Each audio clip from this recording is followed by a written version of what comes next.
Everybody, how you doing? I'm Dr. Boyce Watkins from the Black Business School, and I had to take a second to say congratulations to the students in the Black Graduate and Professional Student Association, and the Lexington NAACP at my alma mater, the University of Kentucky.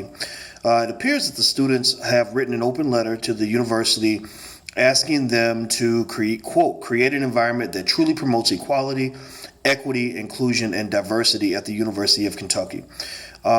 This was good for me. I was happy to see this. I mean, just for personal reasons, because that's where I went to school. I did 4 years of undergrad at Kentucky, and and 3 years of graduate school. I did the requirements for a master's in statistics and one in mathematics, and then I left.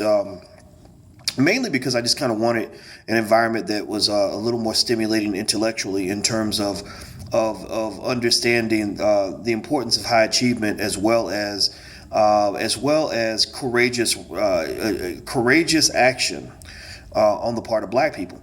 I can't tell you how many times when I was at Kentucky, that was really when my career began. That was really when I began to do the things I do right now. That was the first time I started writing for the public. And I remember when I would write articles in the school paper, they were the most widely read articles on the entire campus. And a lot of it was because they were controversial. They were considered to be just so radical, when really, to me, it just came off as common sense. This was in the 90s, and I remember just kind of saying, what the hell? Like, why are you treating Black people this way?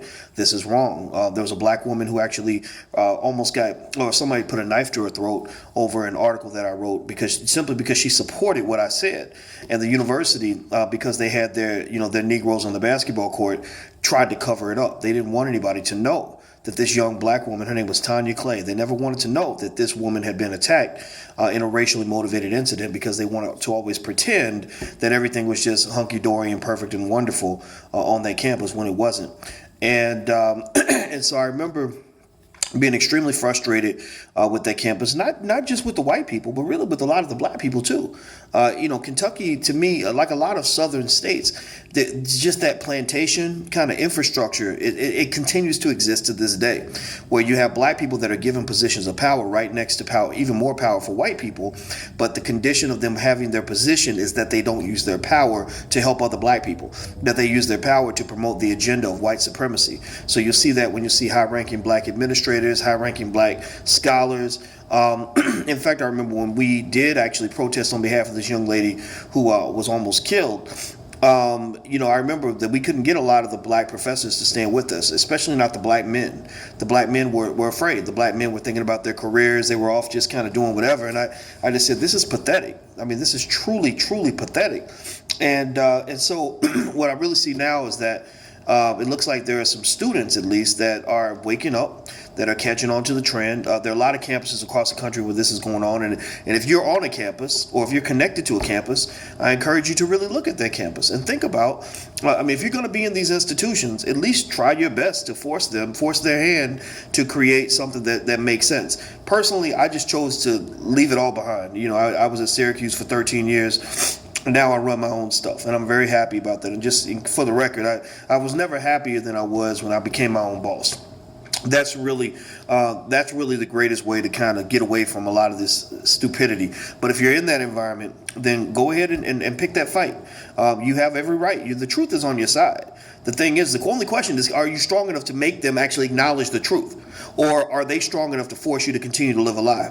No university in their right mind is ever going to think it makes sense to have 200 professors in the business school and only 2 of them be Black and none of them have tenure, or whatever, or just some ridiculously, horrifically discriminatory, outcome, and then they'll somehow tell you that it's your fault. That's kind of what happens. I mean, Black people kind of get socially raped and screwed over left and right, and we're always told it's our fault. The reason that we don't hire any Black people, we haven't hired a Black person in 80 years, because it's your fault. Y'all niggas are just too stupid. And that really used to infuriate me. And I remember they would send these plantation Negroes to come talk to me about some of the things that I was saying in the paper, like, hey, boys, you're going to ruin your career if you continue to say this and say that. I say, well, I'm telling the truth. You agree with me. You know where I'm coming from. So why can't I tell the truth? They're like, yeah, but boys, you can't really say it. Why can't I say this? Well, they would tell me that because they were so used to the plantation that they didn't feel strong enough to confront it.